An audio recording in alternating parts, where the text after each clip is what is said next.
सनत कुमार कहने लगे, नारद, एक समय की बात है, एक ब्राह्मण तुंगभद्रा नदी के किनारे पर रहते थे जिनका नाम है आत्मदेव। आत्मनं गतं पुत्राम ये वे योग धर धर्मांतरे भावम पुण्यम योगो निष्फलम। अर्थात आत्मदेव ब्राह्मण के यज्ञ कर्म दान कर्म गौ सेवा सब निष्फल हो गई। आत्मदेव ब्राह्मण को 50 वर्ष निकल गए यज्ञ दान करते, पर पुत्र की प्राप्ति नहीं हुई। तो आत्मदेव ब्राह्मण एक दिन बड़े निराश हुए, अपनी पत्नी के पास पहुंचे, धुंधली के पास। अच्छी बुद्धि की पत्नी नहीं थी ब्राह्मण की। कैसी पत्नी थी ब्राह्मण की? दरिद्र पत्नी। ब्राह्मण बहुत धर्मात्मा विद्वान योग्य, और पत्नी धुंधली कम बुद्धि की, नहाती नहीं थी, बासा खाना खाती थी और खाना ही खाती रहती थी, कुल्ला भी नहीं करती थी। और पति ने समझाया तो ईंट पत्थर फेंकती थी, मारती थी पति को। ऐसी पत्नी धुंधली। आत्मदेव ब्राह्मण की पत्नी जो है अपने पति पर हाथ उठा देती थी। नहाना धोना बहुत बड़ी बात है, मुंह भी नहीं धोती थी। अब ऐसी दरिद्र पत्नी को कैसे सौभाग्य मिले? पुण्य उसके खत्म हो गए थे। आत्मदेव ब्राह्मण यज्ञ करता गौ सेवक थे। एक दिन के मन में आया कि जीव तो जीव किसके लिए? पत्नी भाव नहीं देती, और जीने के लिए परमात्मा कोई लक्ष्य नहीं देता, उपद्रव नहीं देता, कोई पुत्र नहीं देता। मेरा वंश भी डूब रहा है, और इस औरत से तो आशा भी नहीं है कि ये मेरे को बालक देगी, पुत्र देगी, मेरा संसार करेगी। मैं बिना पुत्र के भी जी लूंगा, पर कम से कम साथी तो अच्छा हो, पत्नी तो अच्छी हो, बुढ़ापे में बात करे, सत्संग करे, भजन करे। पर ना, पत्नी तो दरिद्र है, मैं जीव तो जीव कैसे? इसलिए आत्मदेव के मन में आत्महत्या करने का भाव पैदा हो गया। कई पत्नियां जैसे मर जाती हैं पति के तकलीफ से, पति के कष्ट से, पति के त्रास से। कई पति भी पत्नी के त्रास से मर जाते हैं। कई पति बहुत दुष्ट होते हैं, जो पत्नी को इतना कष्ट देते हैं कि बेचारी जहर खा के मरती है। और कई पत्नियां भी इतनी दुष्टा हैं कि पति को भी मार डालती हैं, बोल बोल के, टोच टोच के। ऐसे कड़वे वचन, ऐसे टॉर्चर करती हैं, ऐसे ब्लैकमेल करती हैं पतियों को कि पति कहीं के नहीं फांसी खा लेते हैं। आत्मदेव भी तुंगभद्रा नदी में डूबने के लिए निकल पड़ा। संध्या काल हो गया, और जैसे ही उसने छलांग मारी नदी में, भगवान नारायण साधु का भेष बनाकर आए और आत्मदेव के हाथ को पकड़कर डूबने से बचा लिया और खींच कर किनारे पर लाए। हे आत्मदेव, क्यों मरना चाहते हो? क्या हुआ है? धन नहीं है क्या? वैभव नहीं है क्या? पैसे की कमी है? वर्चस्व खराब हो गया है? क्यों मरना चाहते हो? मरने का कारण तो बताओ। पत्नी नहीं है, भोग नहीं है, क्या चाहते हो? आत्मदेव कहने लगा, धन है, वैभव है, यज्ञ आदि धन सेवा सब है। मैं त्रिकाल संध्या करता हूं, वेद पाठी ब्राह्मण हूं। मेरी पत्नी दरिद्र है, मुझे मारती है, पीटती है, और कभी प्रभु भजन नहीं करती, मेरे साथ बैठ के यज्ञ नहीं करती है। और मुझे परमात्मा ने एक पुत्र भी नहीं दिया है, मेरा वंश कैसे चलेगा? मेरे धन को, मेरे वैभव को कौन भोगेगा? इसीलिए मैं मरना चाहता हूं। तब भगवान नारायण कहते हैं, ना, तुमने यज्ञ किया है, गौ सेवा की है, आत्महत्या करना तुम्हारे लिए गलत होगा, क्योंकि आत्महत्या करना महापाप है। और महापाप जब तुमसे हो जाएगा तो तुम्हारा यज्ञ का, सेवा, सब दान का सारा पुण्य नष्ट हो जाएगा। न गतिर पापम त्वया सत्त ब्राह्मणम। ए ब्राह्मण, इस तरह का पाप दुर्गति की ओर ले जाता है, और आत्महत्या करने वाले प्राणी को परमात्मा स्थान नहीं देते। आत्महत्या करने वाले की सब यात्रा में सम्मिलित होने वाला भी नरकगामी हो जाता है। ऐसा कुकर्म, ऐसा महापाप मत करो। आप समझिए कथा को। आत्महत्या करने वाले के शमशान यात्रा में जो जाते हैं वो भी नरक में जाते हैं, ऐसा गरुड़ पुराण में लिखा हुआ है। आत्महत्या करना इतना महापाप है, पर आत्महत्या परिस्थितिवश हो जाती है। आत्म कमजोर हो जाए, मन कमजोर हो जाए, आदमी के पास में जब कोई चारा नहीं बरता फेस करने का संसार में, तो वो मरना ही अपने आप को बेहतर समझता है। सदगुरु कहते हैं सौनकादि ऋषि से, हे ऋषियों, आज सनकादिक ऋषियों ने नारद जी को कहा कि महात्मा ने कहा कि मरो मत, लो ये फल ले जाओ, तुम्हें पुत्र प्राप्ति हो जाएगी। फल ले जाकर आत्मदेव ब्राह्मण ने अपनी पत्नी को दिया। पत्नी तो दरिद्र ही थी, फल खाया ही नहीं, फेंक दिया। और जब फल फेंक दिया तो फल को आत्मदेव के दरवाजे पर उनकी पालतू गाय थी, गाय खा गई।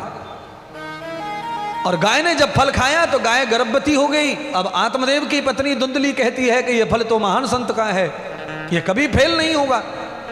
अगर मैंने बच्चा नहीं दिया तो मेरा पति कलेश करेगा। अपनी बहन को बताने लगी। बहन तो बहुत ही निकम्मी थी, बहुत बदमाश थी उसकी छोटी बहन। उसने कहा, बहन धुंधली तुम बच्चा पैदा मत करो, बहुत पीड़ा होती है। हजारों बिच्छुओं का डंक जो दर्द करता है, इतना दर्द होता है बच्चा पैदा करने में। मैंने 5 पुत्र पैदा कर दिए हैं। छोटी बहन होने के नाते एक पुत्र पैदा करके मैं तुम्हें दान कर दूंगी, तुम दत्तक ले लो। गुपचुप अपने पति को मत बताओ। तुम अपने पति को झूठ बोल दो कि मैं गर्भवती हो गई, मैंने फल खा लिया। और तुम्हारे पति तो तपस्वी हैं, वो घर पे नहीं आएंगे, वो तो वहीं जंगल में रहेंगे। धुंधली ने कह दिया, मैं गर्भवती हो गई, मैंने फल खा लिया। झूठ बोला पति से। समय आने पर 9 महीने बीते। धुंधली की पड़ोसिन वो बहन थी, उसने बालक को जन्म दे दिया। रातों रात बालक धुंधली की गोद में डाल दिया और हल्ला मचा दिया, धुंधली को बेटा हुआ है, बेटा हुआ है। आत्मदेव ब्राह्मण को सूचित कर दिया। आत्मदेव ब्राह्मण आनंद से हर्षित होकर के दौड़ पड़े घर की ओर। दुमदुमियां बजने लगी, ढोल नगाड़े बजने लगे, मिठाइयां बटने लगी। मंत्र बोलकर नारद बड़ा स्वागत कर रहे हैं आत्मदेव ब्राह्मण अपने पुत्र का। और सुबह हुआ, प्रातःकाल सूर्य उदय हुआ, गौ माता ने भी पुत्र को ही जन्म दे दिया। यदा दृष्टाम तदम पुत्राम। आय हाय, अपने पुत्र की खुशी तो थी ही, पर गाय ने भी पुत्र दिया तो डबल खुशी हो गई। क्योंकि पहले ऐसा माना जाता था कि गाय पुत्र दे दे तो इस घर का नाश नहीं होगा, इस घर में वंश नहीं डूबेगा। अगर गाय ने बछड़ा दे दिया तो तीज त्योहार खोटे हो जाते थे, वो भी सफल होने लग जाते थे। इतनी महिमा गाय के पुत्र की थी। अरे वाह रे वाह, कलयुग। आज गाय का पुत्र पैदा हो जाए तो गाय के पुत्र को कोई पसंद नहीं करता। गौशालाओं में भी गाय के पुत्र पैदा हो जाए तो टेंशन आ रहा है गौशाला चलाने वालों को। उनको भी गाय की पुत्र ही चाहिए, पुत्र नहीं चाहिए किसी को। और ये जो समाज बैठा है, इन सबको पुत्र चाहिए, इनको पुत्री नहीं चाहिए। और बहू चाहिए लड़के के लिए। फिर अरे पुत्री जब होंगी नहीं तो बहू कहां से आएगी? पेड़ों पे से टपकेगी, पीपल पे से आएगी कि बड़ पे से आएगी? कहां से आएगी? इसीलिए कंटिन्यू लड़कियां होने दो, धुआंधार पुत्रियां होने दो, और गौ माता तुम्हारे अंदर पुत्र आने दो। आत्मदेव पुराने ब्राह्मण हैं प्राचीन काल में। तो महाराज क्या कहना, दिवाली के दिन किसी के घर में मौत हो जाती तो दिवाली मनती नहीं थी। पहले जिंदगी भर दिवाली नहीं मनाते थे। खोटे दिवाली को शुभ करने के लिए अगर गाय ने बछड़ा दिया हो उस दिन, तो उस दिन से दिवाली मनाना शुरू होता है हिंदू धर्म में। इतनी महिमा है गाय के बछड़े की, नंदी भगवान की। पर कलयुग आ गया है, ट्रैक्टर खा गया सारे बछड़ों को। ट्रैक्टर ने सारे नंदी का, सारे बैलों का खात्मा कर दिया है। कितने दिन ट्रैक्टर चलेगा देखेंगे।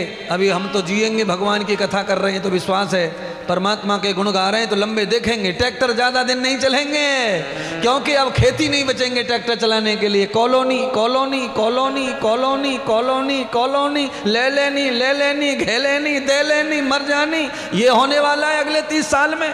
खेत बचेंगे नहीं। अपनी छत के ऊपर जो पेड़ उगा रखे हैं गमलों में, उसी में से टमाटर तोड़ के महीने में 1 दिन खाना पड़ेगा। आग लगने वाली है। फिर क्या होगा महाराज? फिर बैल पैदा होंगे, सब खेती करेंगे, फिर गैया की सेवा करेंगे धरती पर। फिर बड़े बड़े पहाड़ गिरेंगे धरती पे। एक ही पहाड़ पूरे जामताड़ा को स्वाहा। फिर जब जनता नहीं रहेगी तो क्या रहेगा महाराज? फिर जमीन रह जाएगी, और फिर जमीन पे फिर खेती होगी, फिर बहू आएगी, फिर बेटा होगा, फिर बच्चे होंगे, फिर ये चक्र चलता रहने पड़ेगा, चलता रहना पड़ेगा। पर कलयुग का प्रारंभ हो गया है, धुआंधार कलयुग बरस रहा है। और ये 20 साल में तो कलयुग पूरी चरम सीमा पे आ चुका है। 20 साल से इतना कलयुग, इतना कलयुग, इतना कलयुग आ गया कि कहना क्या। गाय ने फल खाया था आशीर्वाद साधु का, दिव्य परमात्मा पैदा हुए, अतित ब्राह्मण पैदा हुआ, ब्रह्मज्ञानी गौकर्ण पैदा हुए, और पढ़ने के लिए गुरुकुल स्वेच्छा से चले गए जंगल में। और धुंधली के गर्भ से जो बालक आया, छल कपट का, विषय वासना का, मलमूत्र का, इतना धूर्त, कितना धूर्त, माथा पकड़ पकड़ के रो रहे माँ बाप, बच्चे पैदा हो गए। इस पांडाल में 80% माता पिता रो रहे हैं अपनी औलाद को देख देख के। कहां से पैदा हो गया कंसु? हाँ सही कह रहे हैं गुरुदेव, पर चुप ही चुप हैं, अब हम कुछ कह नहीं सकते। पांडाल में अंदर ही अंदर सहन कर रहे हैं, पच रहे हैं, मर रहे हैं, पर क्या कहें औलाद के बारे में। औलाद घास भी डाल नहीं रही है, रोटियों की तो बात छोड़ो। जिनके बच्चे थोड़ा बहुत सुन रहे हैं वो बहुत भाग्यवान है। अगले 10 साल में वो भी नहीं सुनेंगे, कलयुग तो बढ़ ही रहा है। जब तक सुनी जा रही है तब तक खुश रहो। इसीलिए मैं तुम्हें कह रहा हूं, कलयुग से बचना है और कलयुग को आने नहीं देना है जामताड़ा वालों, तो श्रीमद् भागवत कथा निरंतर सुनते रहो, करते रहो, करवाते रहो, महात्माओं को बुलाते रहो, अपनी पूंजी को शुद्ध करते रहो, उसे धर्म परमात्मा में लगाते रहो। कलयुग जब आएगा तो श्रीमद् भागवत कथा ही जीवन बचाएगी, भक्ति दान सेवा ही जीवन बचाएगा। औलाद जीवन को खत्म कर देगी, परिवार जीवन को खा जाएगा, परिवार रहेगा नहीं कलयुग में। सब घर में भी अकेले हो जाएंगे, शादी करके भी अकेले ही रहेंगे, पत्नी शादी करके भी दिल से नहीं जुड़ेगी। ऐसा कलयुग आ गया है? करवा चौथ पे व्रत कर रही है पति के लिए और व्हाट्सएप पे चैटिंग कर रही किसी और से। बोलो, पूरा पाखंड चल रहा है करवा चौथ पे। हरी हरी चूड़ियां, लाल लाल चूड़ियां बेचारा ये खरीद के ला रहा, सब बिंदियां चिटलियां ये खरीद के ला रहा, पैर से लेके ऊपर तक सोना चांदी मंगल सूत्र नयो खरीद के लायो। सब कोरा लगता है, सब कोरा लगता है करवा चौथ में। और ये मारवाड़ियों को तो सब कोरा लगता है। ये तो पुरानी साड़ी भी, अलमारी की साड़ी भी ना पहनती, इनको तो ताजा होना बिल्कुल। तो जिस तरह का ढोंग कर रहे हो, नाटक कर रहे हो, उस तरह का कुछ मानो भी, पालन भी करो। चैटिंग किसी और से हो रही है तो काहे को फिर करवा चौथ कर रहे? चूल्हे में जान दो करवा चौथ को। क्या रखा है झूठ बोलने में, पाखंड करने में? अहो अष्टमी आ गई, छठी पूजन आ गया, सारे कार्यक्रम हो रहे माता बहनों के, पर दिल में इतना मैल है कि क्या बताएं। माता बहन तुम अकेली दोषी नहीं है, वही हाल तुम्हारे इन करवा चौथ वालों का ही है। ये इनका भी यही हाल है, इनको भी तुम पे कोई लेना देना नहीं है। ये सब ने घर में बीवी रखी हुई है फेरे डाल के, और ऑफिस में और पार्टनरशिप रखी हुई है, ऑफिस में वहां कुटरुकू करते रहते हैं। तो सारा खेल गंदा हो रहा है समाज में, कुछ भी अच्छा नहीं बचा है। न अवस्था का ध्यान, न व्यवस्था का, न उम्र का लिहाज, न जवानी का। कलयुग है कलयुग। धुंधकारी ने हाय तौबा मचा दी। क्यों? छल कपट का वासना से पैदा हुआ, मलमूत्र से पैदा हुआ, गंदगी का बालक है ना, गंद बुद्धि का पैदा हुआ। इसीलिए मेरी कथा श्रवण कर रहे हो मुखारविंद से भागवत की, तो मेरी प्रार्थना है कि बच्चा पैदा करने के लिए कम से कम 25 वर्ष का ब्रह्मचर्य होना चाहिए, तब जाकर के पालन पोषण माँ बाप को निभाने वाला बालक पैदा होगा। 25 वर्ष ध्यान, भजन, कीर्तन, उपवास, व्रत, अच्छा भोजन, फल फ्रूट्स ये खा करके 25 साल निभाओ खुद को। उसके बाद गृहिणी के साथ मिलकर के एक अच्छे पुत्र का निर्माण कर सकते हैं। विषय वासना में डूबकर अच्छी औलाद का निर्माण कभी होने वाला नहीं है। कीड़े मकोड़े पैदा हो रहे महाराज, सकल सूरत मनुष्य जैसी है पर कर्म कुत्ते बिल्ली जैसे हो रहे सबके। कोई अच्छाई नहीं आ रही है।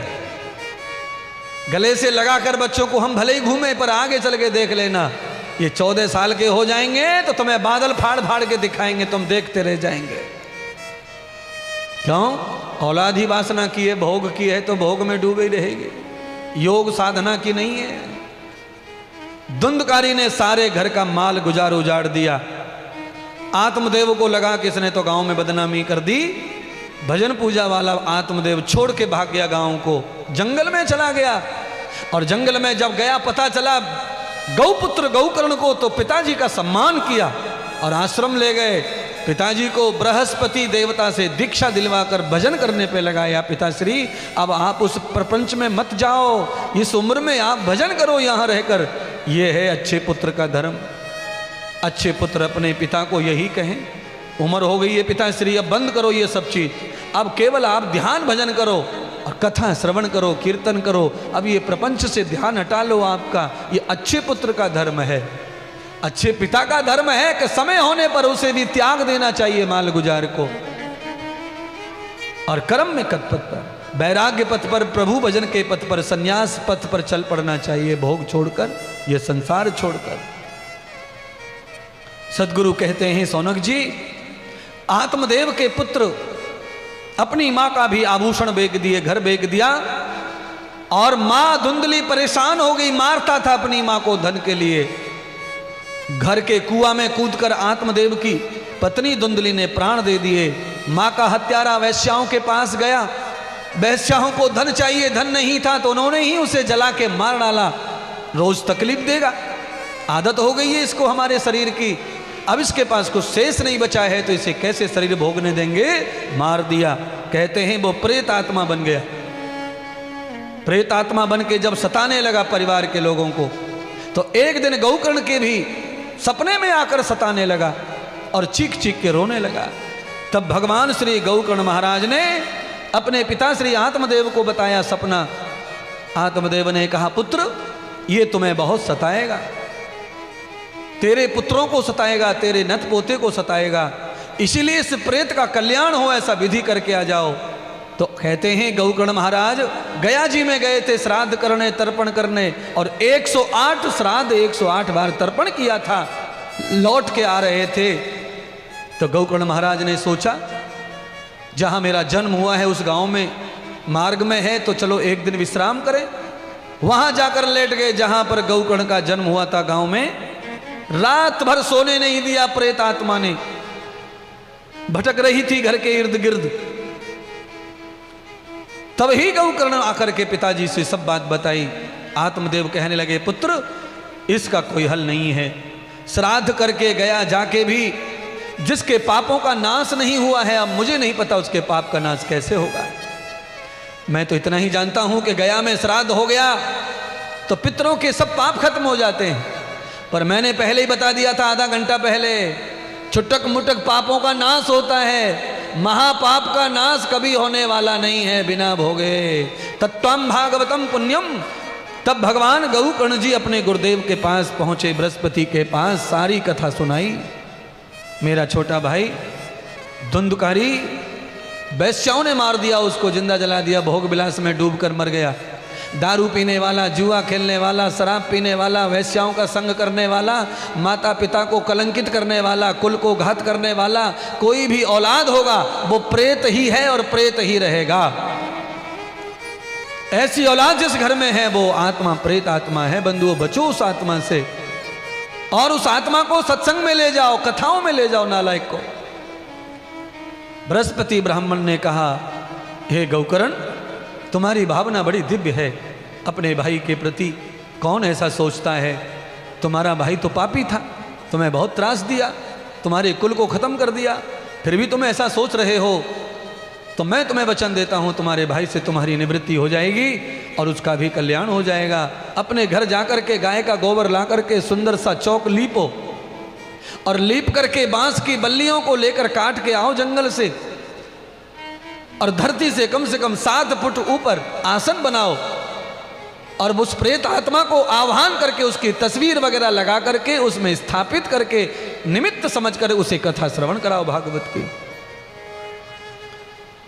गौकर्ण महाराज ने गुरुदेव की आज्ञा मान करके उसी तरह मंडप बनाया, बांस की लकड़ी में ही उसकी तस्वीर को स्थापित किया, और 7 दिन निरंतर कथा सुनाई। जो काम गंगा नहाने से नहीं हुआ, जो श्राद्ध से नहीं हुआ, जो तर्पण से नहीं हुआ, श्रीमद् भागवत की कथा जब चली 1 दिन 2 दिन 5 दिन 6 दिन 7 दिन, तो भगवान सूत कहने लगे, सौनक जी धुंधकारी जो प्रेत बन गया था वो 7 दिन की कथा सुन करके उस बांस की काम क्रोध लोह मोह मत्सर की गांठों को फाड़कर परम मनुष्य बनकर प्रकट हुआ। सारे पांडाल में हल्ला मच गया कि बांस की लकड़ी से पुरुष पैदा हुआ है, पुरुष पैदा हुआ है। तो अंधविश्वास दिखने लगा सबको। तब पूछा, भाई तू कौन हो? तो उसने कहा, मैं धुंधकारी महापापी, वैश्याओं के मार देने से मैं प्रेत आत्मा बन गया था और आज मुक्ति के भाव से मैंने कथा सुनी है, तो आज कथा ने मुझे मुक्त कर दिया और पुनः मुझे मनुष्य बना दिया। तब गांव के सभी लोग नाराज हो गए और आत्मदेव के पुत्र गौकर्ण से रूठ गए। महाराज, हे ब्राह्मण, आपने हमारे साथ बड़ा छल किया है। 7 दिन हमें कथा में बुलाया है पर हमें तो कोई फल मिला नहीं, सारा फल अपने भाई को दे दिया। गौकर्ण कहने लगे, मैंने ऐसा कुछ नहीं किया। बृहस्पति ब्राह्मण से पूछा, ऐसे कैसे हुआ? तब बृहस्पति कहने लगे, राजन, हे पुत्र, केवल पूरे पांडाल में तुम्हारा ये भराता ही पापी मुक्ति के भाव से कथा सुन रहा था, इसीलिए उसके भाव के कारण उसकी मुक्ति हो गई, चाहे वो महापापी था। बाकी जो पांडाल के नर नारी कथा सुन रहे थे वो अपने संसार को खुश करने के लिए कथा सुन रहे थे, मेरा ये अच्छा हो जाए, मेरा वो अच्छा हो जाए, तो इन सब का ये फल प्राप्त हो जाएगा, इनके संसार अच्छे हो जाएंगे। पर हे गौकर्ण, पूरे गांव का भी कल्याण हो, उसके लिए श्रावण मास में एक कथा भागवत की और करो। श्रावण का महीना आया, अपने गांव का कल्याण करने के लिए दूसरी कथा गौकर्ण महाराज ने की। श्रावण के महीने की भागवत श्रवण करके सारे गांव के जीव का कल्याण हो गया। स्वयं गौकर्ण महाराज ने गुरुदेव से प्रश्न किया, गुरुदेव 2 कथा हो गई, पापी से पापी मुक्त हो गए, गांव के नर नारी मुक्त हो गए, पर मैंने आयोजन किया है पर मेरी मुक्ति नहीं, मेरा कल्याण कैसे होगा? तब भगवान कहते हैं, गुरुदेव बृहस्पति के हे गौकर्ण, यजमान की मुक्ति के लिए तुम आयोजक हो, तुम्हारी मुक्ति के लिए एक भागवत और अधिक मास में कर लो, तुम्हारी खुद की मुक्ति हो जाएगी। तीसरी कथा अधिक मास में करते ही स्वयं भगवान नारायण का विमान लेने के लिए गौकर्ण को आया और जीवित विमान में बिठा करके वैकुंठ लेकर के चला गया तीसरी भागवत कथा में। इसलिए भागवत का महत्व जैसे ही सुना नारद जी ने सनत कुमारों के मुख से, नारद जी भागवत के फैन हो गए, भक्त हो गए। और देखा नारद जी ने कि पंडाल में सब लोग नाच रहे हैं, ये क्या हो रहा है? और पंडाल में देखा चेहरे तेज से भरे हुए हैं सबके, लंबे लंबे स्वरूप में पंडाल से सिर लग जाए ऐसे 2 प्राणी खड़े हुए हैं, ज्ञान और वैराग्य। माता भक्ति एकदम पगली होकर नाच रही हैं, प्रसन्नता के कारण हंसी रही हैं। और ऊपर से विमान ब्रह्मा का आया, देवताओं को लेकर पुष्प की वर्षा कर रहा है नारद पर, और आकाशवाणी हुई, है नारद तुमने मेरे लिए कथा करवाई है, मुझे परम शांति प्राप्त हो गई है। भक्ति नाचने लगी, है नारद तुमने कथा सुनाकर मेरे पुत्र ज्ञान और वैराग्य को चेतन कर दिया और मुझ भक्ति के ऊपर बड़ी कृपा कर दी। मैं भक्ति आज वचन लेती हूँ कि मेरे आचार आप ही होंगे, आज से मेरा प्रचार तुम ही करोगे। नारद जी ने बीणा ले लिया और भक्ति का प्रचार करने, भागवत का प्रचार करने के लिए नारद जी संकल्प लेकर के निकल पड़े। बोलिए श्रीमद् भागवत महापुराण की जय, भक्ति माता की जय हो, आज के आनंद की जय हो।